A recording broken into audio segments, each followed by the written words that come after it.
বাবা মায়ের আত্মীয়স্বজন যারা আছে তাদের সঙ্গে যোগাযোগ করবেন। বাবা মায়ের আত্মীয়স্বজন যারা আছে তাদের সঙ্গে ভালো ব্যবহার করবেন।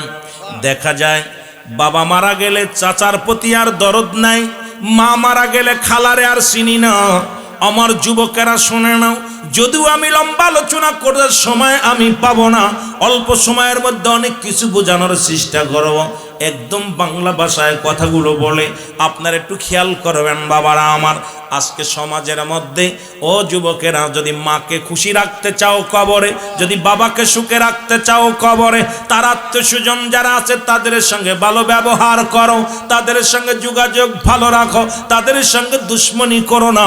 আমার বাবারা আমার, ও বন্ধুরা আমার, 6 নম্বর হলো এই বাবা মায়ের আত্মীয়স্বজনকে সাহায্য সহযোগিতা করতে হবে। আমার রাসূল বলে গেছে, আল্লাহর বিধানগুলো নবী জানা দিয়ে গেছে। ও বান্দা শোনো, উম্মতিরা শোনো। আজকে দেখা যায় চাচা বড় মুসলমান, বাতিজার টাকার পাহাড় গড়েছে, চাচাই অটো চালায় খায়, উনি কাছেন মুসলমান। আমার আপন জনেরা ধনী মানুষ, ভিক্ষার সাহায্য চেয়ে বেড়ায় মানুষের দ্বারে দ্বারে। তোমার আব্বা মা কবরে শুয়ে অশান্তির মধ্যে থাকবে, আব্বা মারে যদি খুশি করতে হয়, বাবা মার আত্মীয়স্বজন যারা আছে তাদেরকে সাহায্য সহযোগিতা করা লাগবে। আপনি সাধ্যমতো যেটুক পারবেন সাহায্য সহযোগিতা করবেন। আপনারা করতে রাজি আছেন কি না?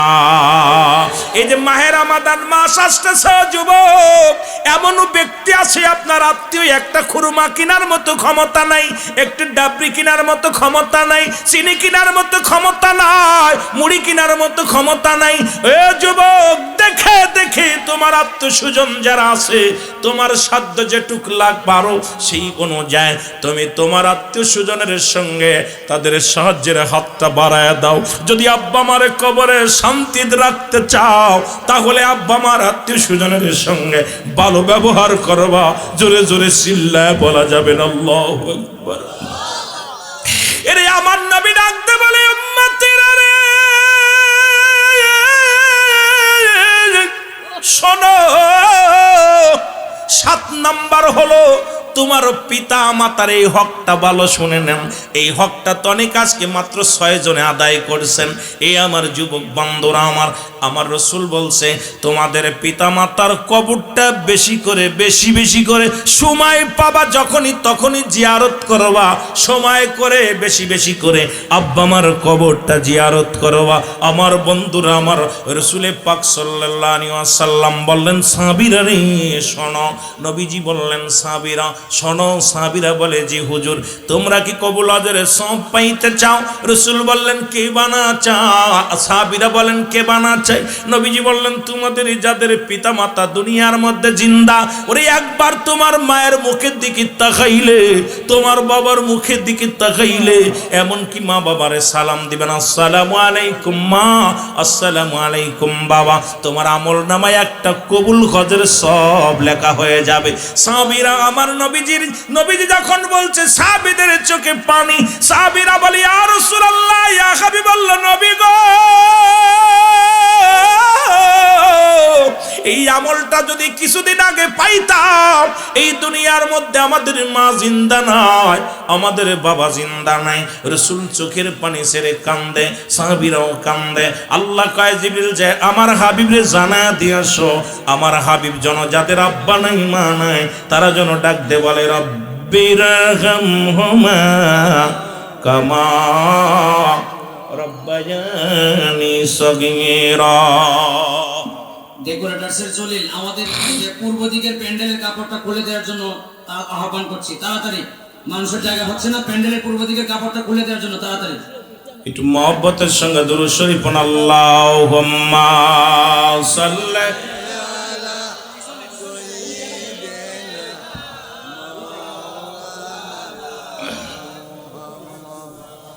ওয়ালা আলি সাইয়্যিদিনা। আমার রাসূল কি ধন এ জগতে বান্ধব আমরা চিনলাম না। আমার রাসূল কি ধন এ জগতে বান্ধব আমরা চিনলাম না। দয়াল নবী মায়ার নবী আমার জানের জান,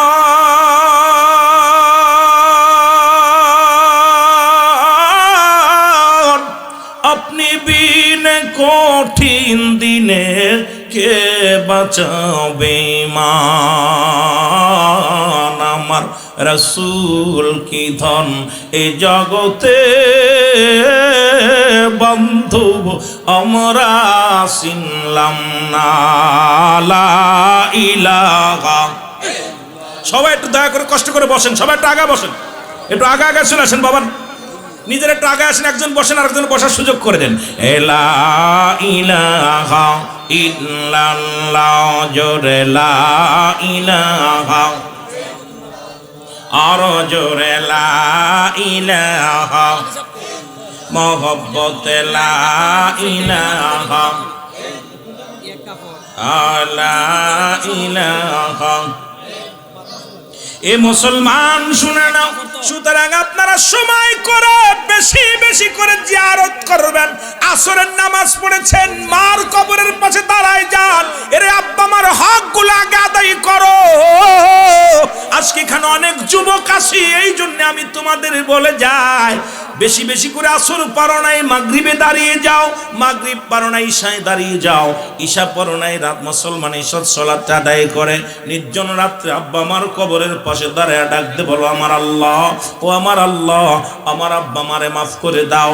আর রাসূল তো শিখায় দিয়েছে, আদম নবী দোয়া করে, রব্বানা জালামনা আনফুসানা ওয়া ইল্লাম তাগফির লানা ওয়া তারহামনা লানাকুনান্না মিনাল খাসিরিন।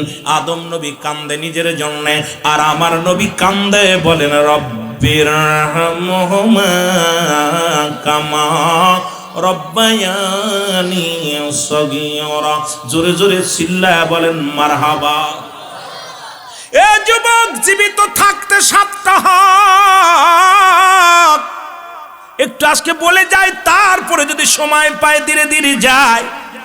যদিও কয়েকটা কথা বলতে যা সময় তো রইতেছে, মুসলমান শুনে নাও। এক নাম্বার হলো পিতা মাতার প্রতি শ্রদ্ধাশীল হওয়া লাগবে। জোরে বলেন না মারহাবা। এক নাম্বার কি? পিতা মাতার প্রতি শ্রদ্ধাশীল হওয়া লাগবে। এমন শ্রদ্ধাশীল হইতে হবে, সারা আমি কিসের রুহুল আমিন দেখার সময় নাই। আমার আব্বা আমার মাথার তাস, আমার বাবা মা আমার কলিজার টুকরা, আমার মাথার চাঁদ, আমার কলিজা। আয় হায়, বাবা মার লগে এমনি কথা কয়, এমন ব্যবহার করে, মনে জুতা ফিটাইলেও রাগ মেটে না। জোরে বলেন ঠিক কিনা? কথাটা একটা মনে পড়ে গেল, আমাদের তুফাজ্জল হোসেন যুক্তিবাদী সাহেব অনেক আগে একটা গজল গেয়ে গেছে, বারবার মনে পড়ে গজলটা, ঠিক কিনা? মা বাবার কথা মতো যে জন চলে না, বলো মা বাবার কথা মতো আল্লাহ নবীর দয়া তারা পাবে না। বাইরে আল্লাহ নবীর দয়া, আরো জোরে জোরে বলেন, আল্লাহ নবীর দয়া তারা পাবে। মা বাবার কথা মতো যে জন চলে না, বলো মা বাবার কথা মতো আল্লাহ নবীর দয়া তারা পাবে না। বাইরে আল্লাহ নবীর দয়া। মা বাবা অতি আপন, তাদেরকে করো যতন। মা বাবা তোর অতি আপন, তাদেরকে করো যতন। মার কলিজায় দুঃখ দিলে আল্লাহ সহে না, ওগো বাবার মনে কষ্ট দিলে আল্লাহ সহে না। আল্লাহ নবীর দয়া তারা পাবি না। বাইরে আল্লাহ সুন্দরী বধূ পায়া তাদের ভুইল না, দুদিনের বিবি পায়া তাদের ভুইল না। আল্লাহ নবীর দয়া তারা পাবি না। বাইরে আল্লাহ এ মুসলমান শুনে না, এক নাম্বার পিতা মাতার শ্রদ্ধাশীল হওয়া লাগবে তাদের প্রতি গো। ও যুবক, এই ভুল করা যাবে না। পৃথিবীর মধ্যে বাবা মা রে আজকে দেখা যায় মুসলমান দেখি সিনেমার হলে বড় ছবি লাগায় দিছে, মা বড় না বাবা বড়, মা বড় না বউ বড়। নাউজুবিল্লাহ। কত বড় বেকুব, কত বড় নেমহারাম। এই নেমহারামি কেমনে করলো? কার লগে তুলনা করিস? পৃথিবীর মধ্যে মার লগে তুলনা হয় না, বাবার লগে তুলনা হয় না। এমন দরদি আর পৃথিবীর মধ্যে পাবি না রে মুসলমান। 2 নাম্বার হলো মনে প্রাণে তাদের ভালোবাসতে হবে। জোরে বলেন মারহাবা। আর একটু জোরে বলেন না মারহাবা। এমন ভালোবাসবা মনে প্রাণে, পৃথিবী সারা পৃথিবী তোমার কাছে কিচ্ছু নাই। তোমার মা, তোমার বাবা, তোমার মহব্বতের জিনিস, তোমার মায়ার জিনিস। মুসলমান শুনে নাও, এ আমার যুবক বন্ধুরা গভীর মনোযোগ, যে কথাগুলো বলি শুনে নাও। মনে প্রাণে তাদেরকে ভালোবাসতে হবে। এখন এই লিপসন ভালোবাসা নয়, মানুষ দেখানো ভালোবাসা নয়। মানুষ দেখলে মারে আদর করো, বাবারে আদর করো, বারে বারে ডাকো। মা বাবা অনেক চলে গেলি ধরে পিটাও। অনেক বুইটার বউ আছে দেখবেন ছেলের সামনে আম্মু আম্মু আম্মুকে একদম গাল দিয়ে শেয়ার করে চার আরে আদর করে। যেই ছেলে পড়ে চলে যায় গাড় ধরে কয় বাসন মাছ। আসে না বলেন? আসে না? এই জন্য মুসলমান শোনে না, 2 নাম্বার হলো মনে প্রাণে তাদের ভালোবাসতে হবে। 3 নাম্বার হলো সর্বদাই তাদের কথা মেনে চলতে হবে। বাবা মায় যে গুরুজন যারা আমাদেরকে দুনিয়ার মধ্যে আনার জন্য পৃথিবীর মধ্যে যাদের ভূমিকা ছিল মুসলমান অতুলনীয়, তারা যখন যে উপদেশ দেবে উপদেশটা মেনে চলার জন্য কোনো সন্তানের অমঙ্গল কোনো বাবা মা চায় না। পৃথিবীর মধ্যে আপনারা যখন বাবা মা হবেন তখন বুঝবেন কোনো সন্তানের অমঙ্গল কোনো বাবা চায় না। যদিও সামরিক কিছু গালি দেয় সঙ্গে সঙ্গে চোখের পানি ছেড়ে কান্দে। যদিও মা তার একটু রাগ করে, বাবা রাগ করে, চোখের আড়াল হয়ে গেলে চোখের পানি জর্জর করে পড়ে। বাবা চোখের পানি ফেলে কান্দে, মা চোখের পানি ফেলে কান্দে রে। ও আমার যুবক বন্ধুরা, এই জন্য সর্বদাই তাদের কথা মেনে চলতে হবে। যদি মেনে চলতে পারো মা বাবার সন্তুষ্টতে আল্লাহ সন্তুষ্ট হয়ে যাবে। জোরে জোরে চিল্লায় বলেন মারহাবা। আর একটু জোরে জোরে চিল্লায় বলো মারহাবা। একটু মহব্বতের সঙ্গে দুরূদ শরীফ পড়ুন। আল্লাহুম্মা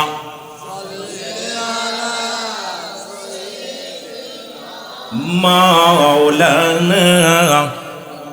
এ মুসলমান গভীর মনোযোগ, এর মুসলমান 4 নাম্বার তাদের খেদমত করতে হবে। এখন এইটা নিয়ে বিস্তারিত যদি একটা বিষয় নিয়ে আলোচনা করি, রাত 2-4 ঘন্টা আলোচনা একটা বিষয়ের উপরে চলে যাবে। 4 নাম্বার তাদের মুসলমান শুনে নাও, তাদের কি করতে হবে? তাদের খেদমত করতে হবে। 5 নাম্বার তাদের প্রয়োজনীয়তা পূরণ করা লাগবে। কি লাগবে? প্রয়োজনীয়তা পূরণ করা লাগবে। অনেক বাবা মা বুড়া হয়ে গেছে, বাবার একটু পান্ডা শেষে দাও।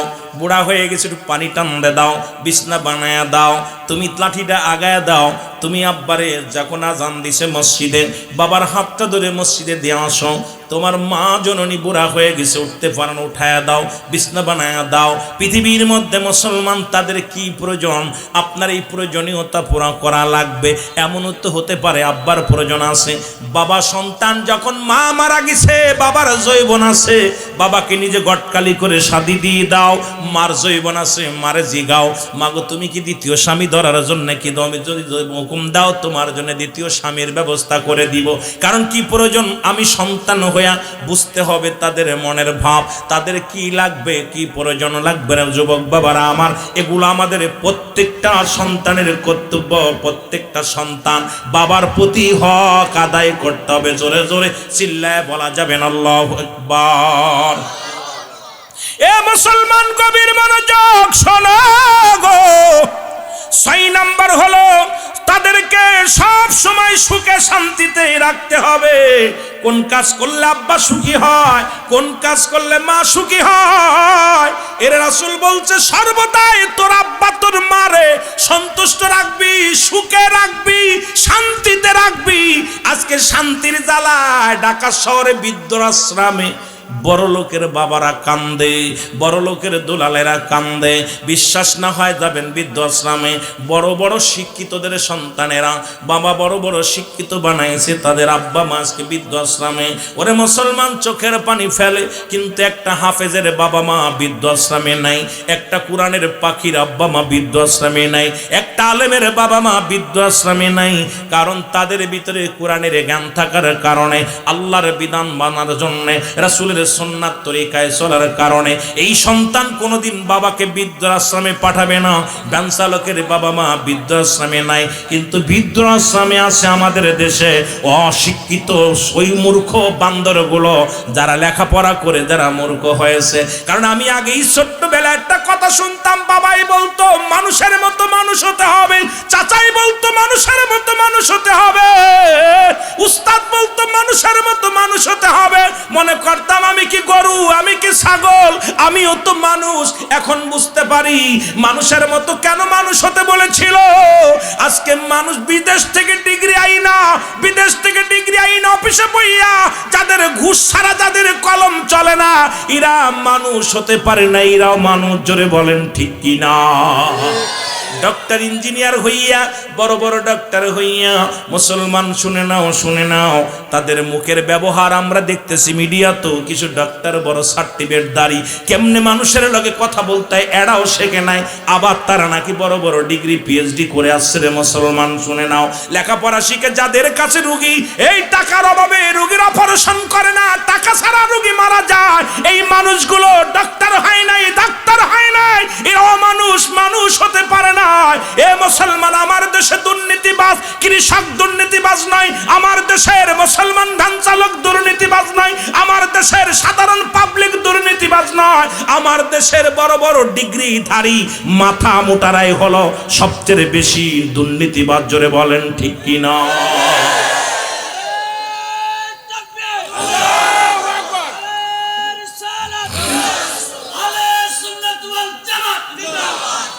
আমার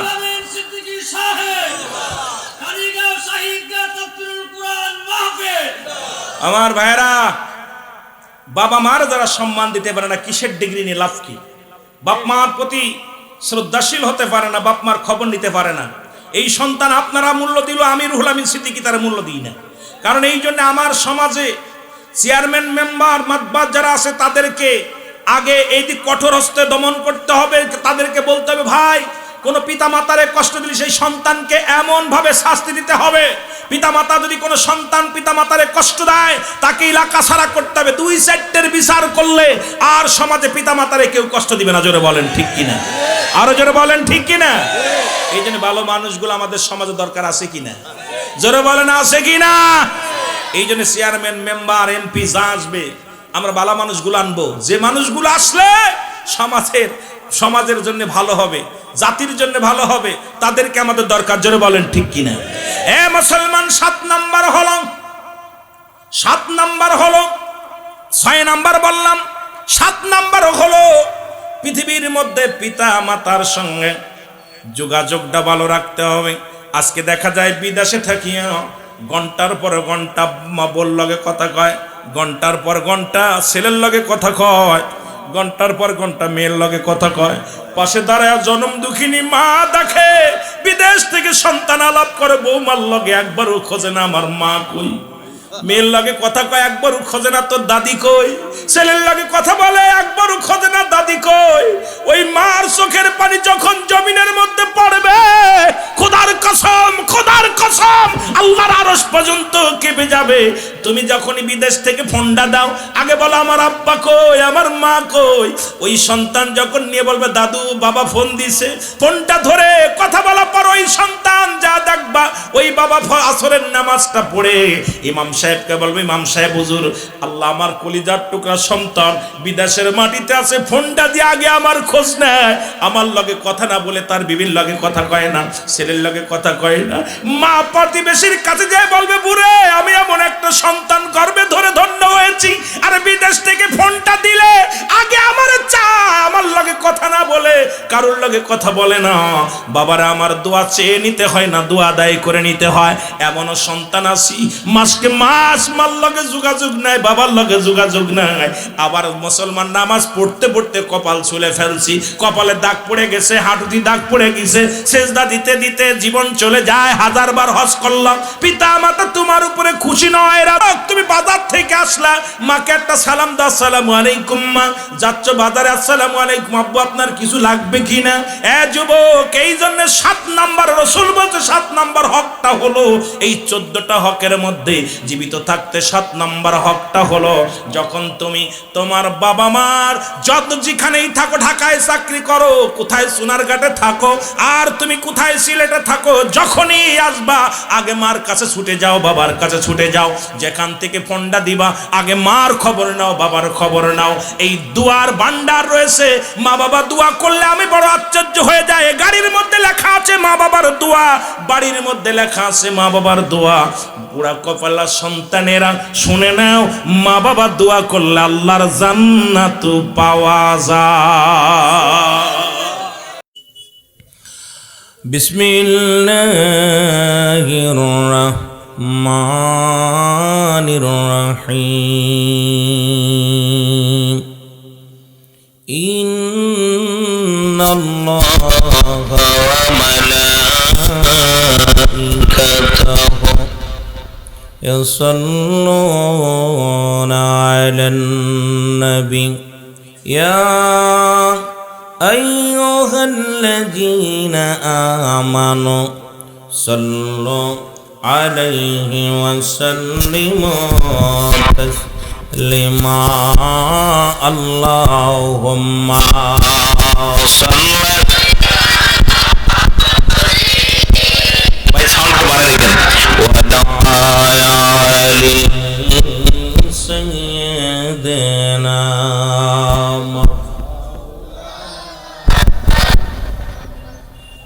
আজকের মাহফিল কবুল করো আল্লাহ, নসিব করো মদিনা।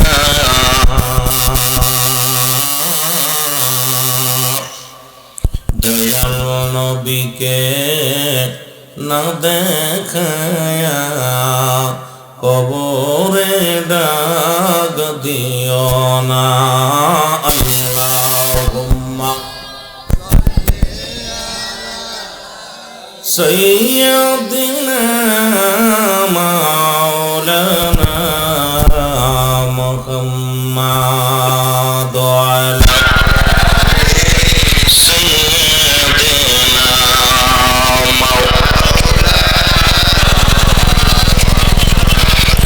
নবী মুহাম্মদ। তুমি পারে রকান্না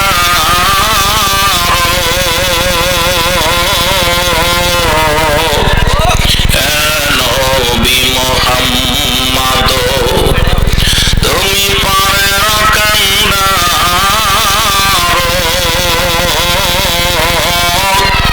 তোমাকে দি আসেন আল্লাহ রহমতের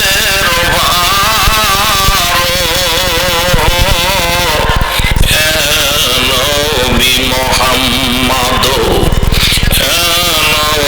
নবী মুহাম্মদ, তুমি পারে রকান্না তোমাকে দি আসে রহমতের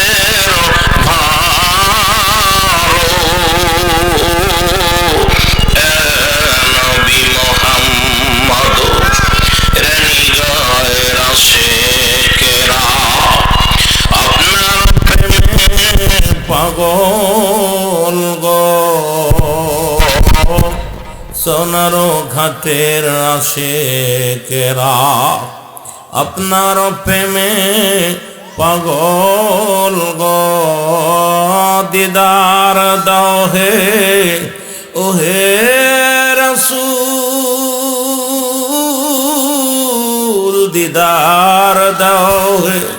হে রাসূল আমি অসহায় গো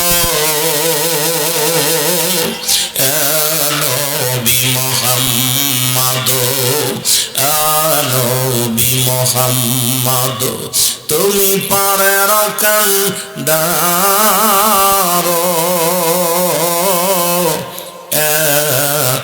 নবী মুহাম্মদ লা ইলাহা জোরে লা ইলাহা লা ইলাহা মুহাম্মাদুর সাল্লাল্লাহু আলাইহি ওয়াসাল্লাম কয়েকটা মিনিট বিসমি জাতের জিকির করেন আল্লাহ আল্লাহ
আইরে আগুন হইল ফুলবা গিচায় আগুন হইল গিচার পশম নাহি না পড়ে যে কন্নাম ধৈরা ডাক বগ মৌলা তোমারে আল্লাহ আল্লাহ একটু ডাকেন না আল্লাহ রে জোরে আল্লাহ আল্লাহ আল্লাহ আল্লাহ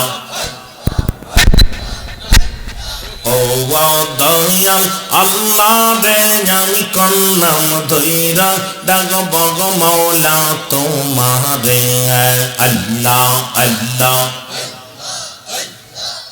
ও গোয়াক দেখেছেন এই নবী আর মাসের পেটে রইলেন তিনি আইর মাসের পেটে রইলেন নিরুস মাসের পেটে দিনও সজম নাহি না করলে কন্যা মদয়রা ডাগ বগ মৌলা তোমারে কন্যা মদয়রা ডাগ বগ আল্লাহ তোমারে আল্লাহ আল্লাহ আল্লাহ আল্লাহ আল্লাহ লা ইলাহা ইল্লাল্লাহু মুহাম্মাদুর রাসূলুল্লাহ সাল্লাল্লাহু আলাইহি ওয়াসাল্লাম বালাগানা বি কামালিহি কাশাওয়াত তুজা বি জামালিহি হাসনাতু জামিউ খিসালিহি সাল্লু আলাইহি ওয়া আলিহি। আলহামদুলিল্লাহ, আহলে সুন্নাত ওয়াল জামাতের রেডিগাঁও ইউনিয়ন শাখার উদ্যোগে 2 দিন ব্যাপী 36তম পবিত্রতা কোরআন সুন্নি মহাসম্মেলন রব্বুল আলামিন এই রানীগাঁও শাহিদগাঁ ময়দানে চুনারঘাট হবিগঞ্জের জমিনে আসার মতো বসার মতো সুযোগ আল্লাহ দান করল। উচ্চ কণ্ঠে আওয়াজ দেবেন আলহামদুলিল্লাহ। আজকের এই মাহফিল থেকে সালাম ও কদম মসি জানাই কুল কায়নাতের নবীদের নবী রাহমাতাল লিল আলামিনের পুত পবিত্র কদম মোবারকে। সালাম ও কদম মসি জানাই বাংলাদেশের অসংখ্য হক্কানি ওলি আল্লাহদের কদম মোবারকে। সালাম জানাই আপন আপন পীরের পুত পবিত্র কদম মোবারকে। সালাম জানাই আজকের মাহফিলের সম্মানিত সভাপতি সাহেব জনাব হযরত মাওলানা রফিকুল ইসলাম জাফরি সাহেব, আজকের মাহফিলের সম্মানিত যে সমস্ত ওলামা ইকরাম, আগত দিনদরদি ধর্মপ্রাণ মুসলমান ভাই বন্ধুগণ, পর্দারের মা ও বোনেরা, দিগার ওলামা ইকরাম, মসজিদের ইমাম সাহেব, মুসল্লিগণ, সকলকে জানা আবারও সালাম, আসসালামু আলাইকুম ওয়া রাহমাতুল্লাহি ওয়া বারাকাতুহু। যেহেতু ভূমিকা নয় আলোচনা, বেশি লম্বা আলোচনা নাই, অল্প আলোচনা। যেহেতু নির্বাচন আসছে আমাদের মাঝে ঘনিয়ে, সবাই এখন নির্বাচনমুখী, সবাই জোরে বলেন ঠিক কিনা, আরও জোরে বলেন ঠিক কিনা। তবু একটা গজল গেয়ে ফেলেছি একটু সময়, কেন আমার একটি অভ্যাস হলো সালাম বিনিময় করে আলোচনা করতে বেশি মজা লাগে, কারণ আপনাদের এই মূল্যবান সময় নষ্ট করা যাবে না। এখানে 2টা জিনিস পাঁচ, একটা হচ্ছে রহমত, একটা হলো গজব। আমি লিমিট ছাড়া আলোচনা করব, মোটামুটি এদিক কোন দিক যাব নিজেও বলতে পারি না, কারণ আমি বাস্তববাদী বক্তা। তবে আমার যে বিষয়টা, পিতামাতার প্রতি মোট 14টা হক, সুবহানাল্লাহ বলেন না, কয়টা হক? 14টা। জীবিত থাকতে 7টা, মৃত্যুর পরে হলো 7টা, মৃত্যুর আগে হলো 7টা, মোট 14টা হক। ওদিকেও আমার খেয়াল রাখতে হবে, যদিও আমার টার্গেট ওদিকে থাকা লাগবে, কথা বুঝিনি। যেহেতু আসার পর দেখছি আমাকে আমার সহকারী বলছে, হুজুর একটু লাইলাতুল কদরের আলোচনা দিছে, একটু আলোচনা করবেন। আমি ওদিকে আবার খেয়াল ছিলাম যে রমজান মাস যেহেতু সামনে কদর আসতেছেন, এদিকে একটু খেয়াল রেখে আলোচনা করার। তবে ওদিকে যেতে পারবো না, যেহেতু আমাকে এদিকে দিছে আলোচনা, যেদিকে সেদিকে আমাদের যেতে হবে। প্রতিটা সন্তান, পিতামাতা আমাদের থুয়া চলে গেছে, তাদের জন্য কিছু করার দরকার আছে কিনা, আরো জোরে বলেন আছে কিনা। আপনারা আমার চিনেন, আমিও দূরের মানুষ নয়, এত বড় আলেম নয়, বিজ্ঞ ওলামা ইকরাম এখানে আছেন। তা আমার বাবারা, এখানে 2টা জিনিস পাওয়া যাবে, একটা হচ্ছে রহমত, একটা হলো গজব। একটা হলো রহমত, একটা হলো গজব। যাদের যাদের আব্বা নাই একটু হাত তোলেন দি।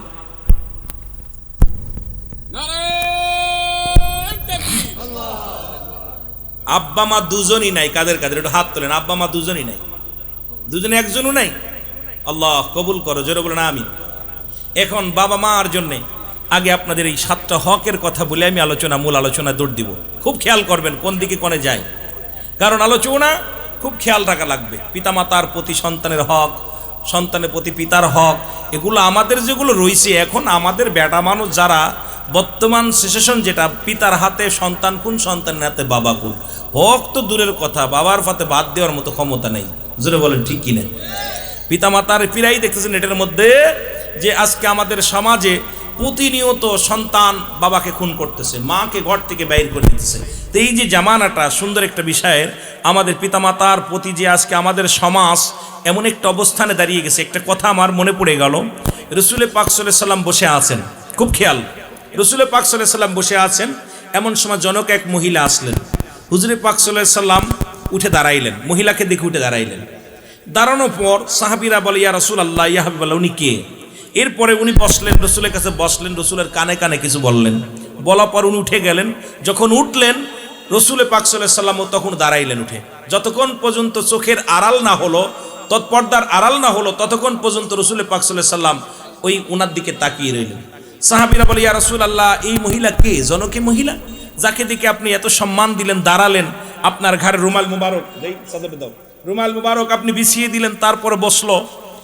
ইয়া রাসূলুল্লাহ কে? রাসূলুল্লাহ চোখের পানি ছেড়ে দিয়ে বলল, আমার সাহাবীরা, ইনি আর কেউ নয়, ইমাতুস সাদিয়া। সুতরাং একজন দুধ মাকে কেমন সম্মান করতে হয় এটাও আমার রাসূল শিখায় দিয়েছে। জোরে বলেন ঠিক কিনা? আওয়াজ তো জোর নাই, মনে হচ্ছে আপনারা কোন দলের লোক। হায় হায়, কথা বুঝেননি? কথা কি সব নির্বাচনে ভোট চাইতে চাইতে গলা শুকায় গেছে? সামনে সামনে আমাদের কি রোজা, এখন গলা শুকাইলে হইতো, আরো সময় আছে। জোরে জোরে কথা কইতে হইব, জোরে বলেন না আল্লাহু আকবার। এই তো জোরে আইছে। আমার ছাত্র ভাইরা কথা কইলে ইনশাআল্লাহ আল্লাহ লাগতো না। এইগুলোর তো জবান যারা হাফজখানার ছাত্র এমনি জোরে জোরে চিল্লায় পড়ে। কি কন? যখন আব্দুল্লাহ ইসলাম ধর্ম কবুল করলো, রাসূল পাক সাল্লাল্লাহু আলাইহি ওয়াসাল্লামের কাছে নালিদ হযরত ওমর ফারুক, ইয়া রাসূলুল্লাহ, ইয়া হাবিবাল্লাহ, ও যে এত জোরে কালেমা পড়ে, এত জোরে কোরআন তেলাওয়াত করে, আমরা তো ঘুমাইতে পারি না, বিশ্রাম নিতে পারি না। নবী করে, চিল্লাইতে দাও, কারণ নতুন নয়া মুসলমান, ওর তো ভিতরে একটা আবেগ আছে। তো এখন আপনারা যারা বসছেন, রাসূলের প্রেম আপনাদের ভিতরে আছে কি নাই? জোরে বলেন, আছে কি নাই? রাসূলের প্রেম থাকলে নবী প্রেম সুধা পান কর সবে মনবে, দনা যত না জুরাইবে। ভিতরে নবীর প্রেমের আলোচনা করলে প্রাণ ঠান্ডা হয়ে যায়, শীতল হয়ে যায়। জোরে বলেন ঠিক কিনা? এ দুনিয়ার মুসলমান গভীর মনোযোগ। রব্বুল আলামিন আজকের এই মাহফিল আসার মতো, বসার মতো সুযোগ দান করলো। এ সময় কত মানুষ জেলখানায়, কত মানুষ হাসপাতালে, কত মানুষ মৃত্যু শয্যায় সজ্জিত। রব্বুল আলামিন আমাদেরকে কোথায় নেন নাই? জেলখানায় নেন নাই, হাসপাতালে নেন নাই, সুন্দর পরিবেশ জান্নাতের বাগানে বসার মতো, আসার মতো সুযোগ দান করল। একটু উচ্চ কণ্ঠে আওয়াজ দিয়েছিলেন, বলেন আলহামদুলিল্লাহ। এ দুনিয়ার মুসলমান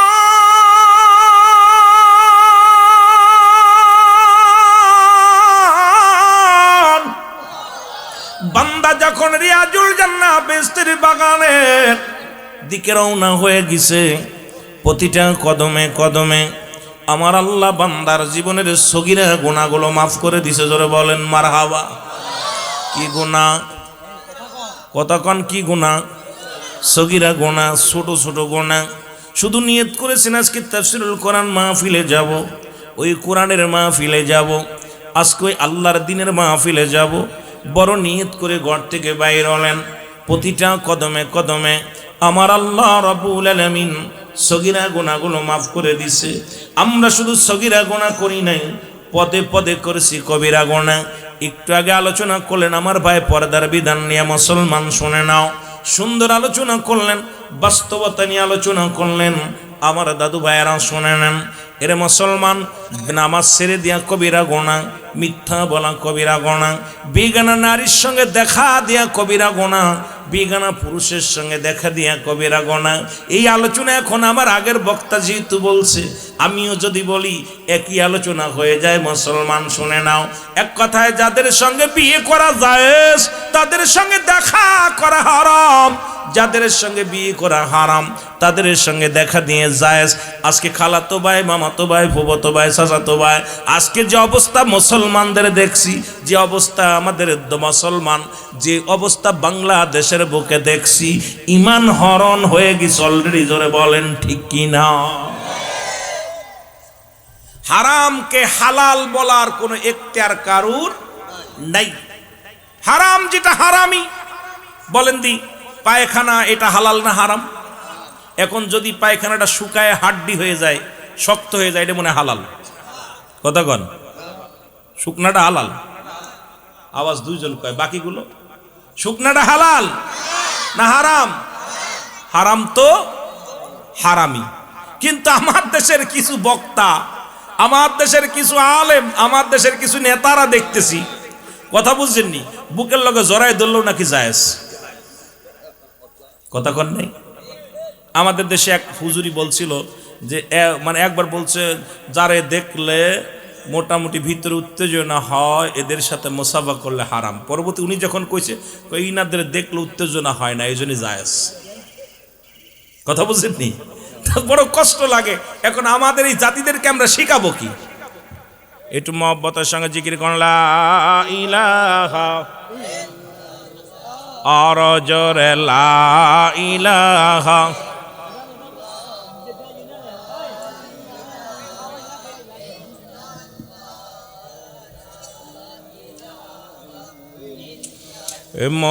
লা ইলাহা ইল্লাল্লাহ, জোরে লা ইলাহা, লা ইলাহা মুহাম্মাদুর, আরো জোরে বলেন লা ইলাহা, জবান খোলে লা ইলাহা, আরো জোরে লা ইলাহা, লা ইলাহা মুহাম্মদ,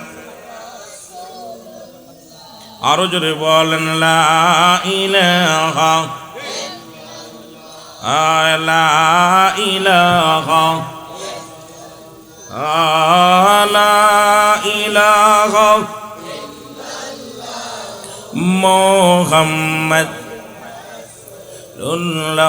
মদিনা যাইতে পারলাম না, মদিনা দেখতে পারলাম না, বল মদিনা যাইতে পারলাম না, মদিনা। আরো জোরে জোরে চিল্লায় বলেন মদিনা যাইতে পারলাম না, মদিনা। আমি অসহায় তাই এত দূরে রই,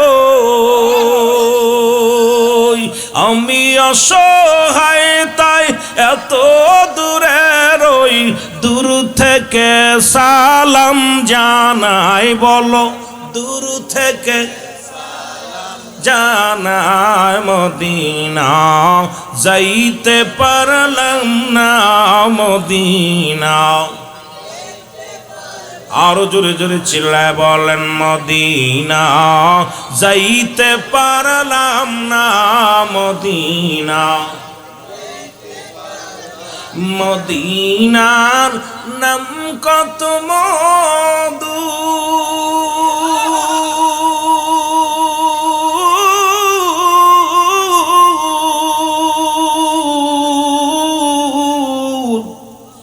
মদিনা আর যে কত দূর, ওই মদিনার পথের দুলি, বলো ওই মদিনার মাখতে পারলাম না, মদিনা যাইতে পার।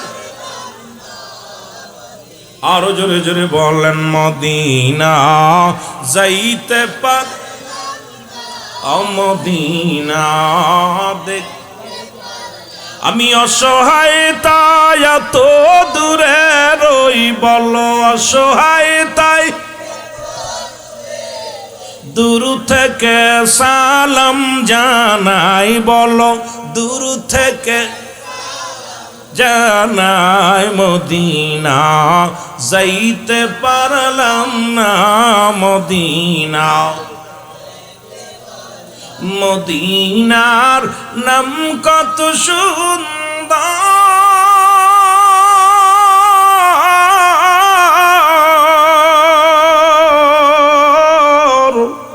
মদিনা কেরে সে অন্তর,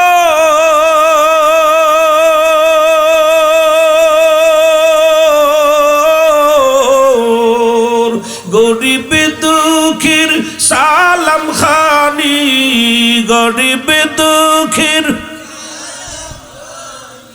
এরে পৌঁছাই দিও মদিনায়, বলো পৌঁছাই দি মদিনায়, মদিনা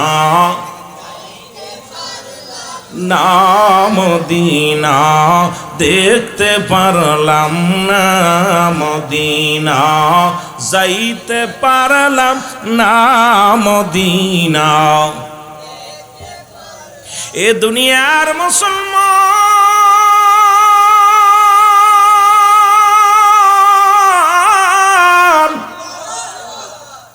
নবী লাগবে কবরে, নবী লাগবে মিজানে, নবী লাগবে ফুলসিরাতে, নবী লাগবে আমান কিয়ামতের ময়দানে, নবী বিনা কোনো গতি নাই। আমি যে আলোচনায় গিয়েছিলাম ধীরে ধীরে যাই, যুবক বাবা শুনে নাও। নবী বলেন হায়াতি খায়রুল লাকুম, নবী বলেন আমার হায়াতের জিন্দেগিতে আমার উম্মতের জন্য কল্যাণ স্বরূপ। ওফাতি খায়রুল লাকুম, নবী আমার ওফাতটা উম্মতের জন্য কল্যাণ স্বরূপ। ও যুবকেরা শুনে নাও, আজকে সেই নবীর মহব্বত যাদের অন্তরে ধারণ করতে পারলাম, ও যুবক বন্ধুরা শোনো, যে কথা বলতেছিলাম গো, এই গুনাহগুলো কবিরা গুনাহগুলো মাফ করার দরকার আছে কিনা? নামাজ ছেড়ে দেয়া কবিরা গুনাহ, মিথ্যা বলা কবিরা গুনাহ। আমার দাদু ভাইয়েরা, বেগানা নারীর সঙ্গে দেখা দিয়া কবিরা গুনাহ, বেগানা পুরুষের সঙ্গে দেখা দিয়া কবিরা গুনাহ। আল্লামা কুতুবী রাহমাতুল্লাহ বয়ান করে, দুনিয়ার মানুষ শোনো, মানুষ যখন এই কিয়ামত যখন কবরের ভয়ে জাহান্নামের ভয়ে আল্লাহর দরবারে খাস তওবা করে আল্লাহ বলে ডাক দেয়, আমার আল্লাহ রাব্বুল আলামিন বান্দার জীবনের সব গুনাহ মাফ করে দেয়। জোরে বলেন সুবহানাল্লাহ। যেহেতু মুসলমান কিয়ামত পর্যন্ত আর নবীর আইব না, কিয়ামত পর্যন্ত নবীদের দরজা বন্ধ, কিয়ামত পর্যন্ত তওবার দরজা খোলা, সেহেতু আমি আপনাদেরকে নিয়ে একবার তওবা করে আলোচনায় ডুব দিই। সবাই আস্তাগফিরুল্লাহ রব্বি মিন কুল্লি জামবি ওয়া তুবু ইলাইহি, লা ইলাহা ইল্লাল্লাহু মুহাম্মাদুর রাসূলুল্লাহ সাল্লাল্লাহু আলাইহি ওয়াসাল্লাম। এই যুবক বন্ধুরা আমার শুনে নাও, বলতেছিলাম পিতার যখন আপনাদের আব্বা মা দুনিয়ার মধ্যে নাই, এ যুবক ইন্তেকালের পর হলো 7টা হক। 1 নাম্বার হলো, ভালো করে লেখেন মুসলমান, সময় বেশি নাই, অল্প সময় পর্যন্ত আপনাদের এখানে আলোচনা করব। 1 নাম্বার হলো তাদের জন্য মাগফিরাত কামনা করা। 1 নাম্বার কি? পিতামাতা যাদের চলে গেছে দুনিয়া থেকে, আগে দেখিনি আজকে সকালে ফজরের নামাজটা পড়ে কে কে আব্বা আমার কবরটা জিয়ারত করেছেন, একটু হাতটা তুলে দেখান। 1 জন 2 জন 3 জন 4 জন 5 জন 6 জন, এতগুলো মানুষের ভিতর 6-7 জন আব্বা আমার কবর জিয়ারত করেছে, বাকিগুলো সব ঘুমাইছিল। আয় হায়, মনে হয় মরে নাই। হ্যাঁ, মরে নাই। এর 1 নাম্বার হলো মাগফিরাত কামনা করা। 2 নাম্বার হলো তাদের জন্য সবর শানি করা। ও যুবক, এখন তো দোয়াই করতে চাই না। মুফতি শফিক আহমেদের লেখা ফতোয়ায়ে দেওবন্দের মধ্যে মুসলমান প্রথম খণ্ড 33 নম্বর পৃষ্ঠা লেখেন, মুসলমান 5 ওয়াক্ত নামাজ আদায় করে জিয়ারত করে সর্বলাতে আল্লাহর দরবারে 2টি হাত উঠায় দোয়া করা উত্তম মুস্তাহাব। এখন শরীয়তের কিবলা হলো কাবা, দুজানের কিবলা হলো রাহমাতাল লিল আলামিন, মুনাজাতের কিবলা হলো আরশে আজিম। এগুলো না চিনার কারণে দোয়াও বন্ধ হয়ে গেছে। ভালো করে লিখে নেন, 1 নাম্বার হলো মাগফিরাত কামনা করা, 2 নাম্বার হলো তাদের জন্য সবর শানি করা, 3 নাম্বার হলো তাদের ঋণ পরিশোধ করা। এই দুনিয়ার মধ্যে বাবা মা যদি ঋণী থেকে যায়, যদি ঋণ থেকে দুনিয়া থেকে বিদায় হয়ে যায়, ও যুবক শুনে নাও, বাবুরা আমার ভালো করে তালের কান্ডা লাগা শোনো। আজকে আমাদের দেশে একটা রাজ হয়ে গেছে, মায়াতকে সামনে রেখে সন্তানকে আমার আব্বা যদি কোনো দিন আদায় থাকে মাফ করে দিও। এর কপাল পুরা বেটা হয়তো সামরিক ভাবে তোদের সামনে মাফ করেছে, মনে মনে মাফ করে নাই, মনে করছিস বেটা মরেও গেল মেরেও গেল 20,000 টাকা পামু, ও তো জীবনেও মাফ করবে না। যতদিন যাবে খালি মনে পড়বে বেটা মারা গেল 20,000 লস গেল, বেটা মারা গেল 10,000 লস গেল। এই জন্য পিতামাতা যখন দুনিয়া থেকে বিদায় হয়ে যাবে তাদের দিন আদায় পরিশোধ করা, ঋণ পরিশোধ করা। এর মুসলমান খোঁজ নিবেন এই গ্রামের মধ্যে, এই মহল্লার মধ্যে যারা আজকে মাহফিলে আসছেন মুসলমান, সোনারগাঁ হবিগঞ্জের মধ্যে, এই রানীরগাঁওর জমিনের মধ্যে খোঁজ নেবেন প্রতিবেশী আপনার আব্বার কার সাথে সম্পর্ক ভালো ছিল, মার কার সাথে সম্পর্ক ভালো ছিল, তাদের কাছে খোঁজ নিয়ে বাবা মায়ের দিন আদায় গুলো পরিশোধ করবেন। যদি বাবা মায়ের হক আদায় করতে হয় শুধু আমরা খাতা কলমে লিখে রাখলাম আর হক আদায় করলাম না, পিতামাতার কি করবেন দুনিয়ার মধ্যে ঋণগ্রস্ত থাকলে ঋণগুলো পরিশোধ করবেন, দিন আদায় পরিশোধ করবেন। 4 নম্বর হলো মুসলমান তাদের শরীয়ত মোতাবেক ওসিয়াত গুলো পূরণ করবেন। জোরে জোরে বলেন মারহাবা। পালন করতে ওসিয়াত। ছেলে বাবা বলে গেল এই আমার নাতিটারে কিন্তু মাদ্রাসায় পড়াস, ওরে দেয় কলেজে দিছে, কথার কথা ওসিয়াত আর নসিয়াত দুইটা বিষয় কিন্তু ভিন্ন। একটা হলো নসিয়াত করে গেছে, মানে উপদেশ দিয়ে গেছে জীবিত থাকতে, আর মৃত্যুর আগ মুহূর্তে একদম আপনার নসিয়াত করে গেল যেটা আপনার আমার জন্য এগুলো আপনার হক হলো তাদের আদায় করা। দেখেন শরীয়ত মোতাবেক হবে। এখানে আপনার আব্বা বলল যে একটা বড় প্রতিমা বানাই দিস, বানাবেন নাই, কথা কয় না। আব্বা মা বলছে মরার সময় বলে গেছে বাজান আমি মরে যাওয়ার পর ওই বাজারের পর বিশাল একটা 10 হাত একটা মূর্তি বানায় থুয়ে দিবি, থবেন নি কেউ? জোরে বলেন থবেন? থবেন? থোয়া যাবে না। শরীয়ত মোতাবেক যদি গাঁজা মদ খাতে কয় খাবেন নি, বেনামা নামাজ না পড়তে কয়। পিতা মাতা যদি পৃথিবীর মধ্যে শরীয়ত মোতাবেক যদি কোনো ওসিয়াত করে যান এটা সন্তানের জন্য অবশ্যই আদায় করতে হবে। যদি এখন শরীয়ত মোতাবেক না হয় এটা আদায় না করলে কোনো গুনাহ নাই। জোরে বলেন মারহাবা।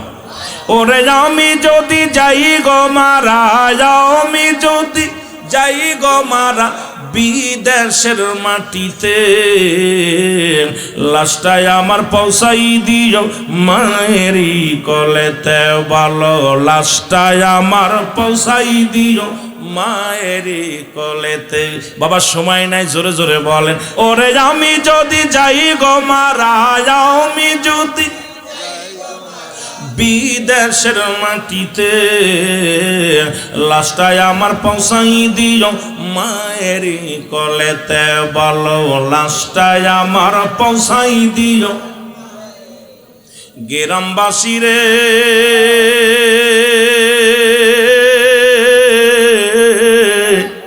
একটা দাবি তোমাদের কাছে, ও রানীগাঁওবাসী রে একটা দাবি করি তোমাদের কাছে। জন্মের পরে যে কোলেতে রাখছে আমার মা,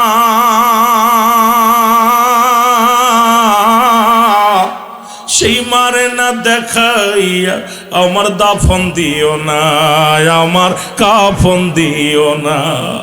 জন্মের পরে যে কোলেতে রাখছে আমার মা,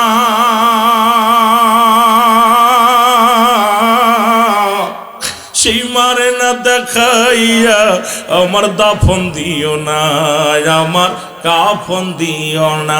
আমার মায়ের মুখটি দেখলে পারে, আমার মায়ের মুখটি দেখলে পারে শান্তি পাবো কবরে, লাশটায় আমার পৌঁছাই দিও মায়েরই কলেতে, ভালো লাশটায় আমার।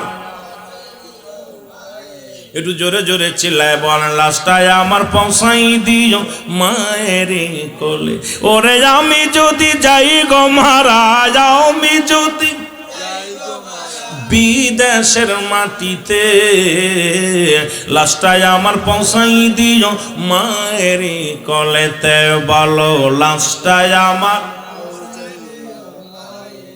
এই জগতে মায়ের মতো নাই কেউ আপন,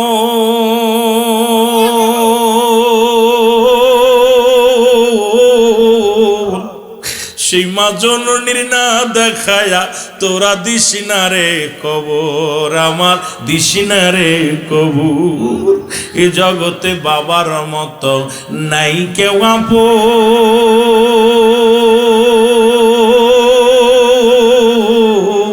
সেই মা বাবার না দেখায়া তোরা দিসি না রে দাফন, আমার দিসি না রে দাফন। আমি মায়ের মুক্তি দেখলে পারে, আমি মায়ের মুক্তি দেখলে পারে শান্তি পাবো কবরে। লাস্টায় আমার পৌঁছাই দিও মায়েরই কলেতে, বলো লাস্টায় আমার, আরো জোরে জোরে বলেন, লাস্টায় আমার পৌঁছাই দিও মায়েরই কলেতে। ওরে আমি যদি যাই গো মারা, আমি যদি বিদেশের মাটিতে, লাস্টায় আমার পৌঁছাই দিও মায়েরই কলেতে, বলো লাস্টায় আমার। খালা বলো ফুফু বলো মায়ের মতো নয়,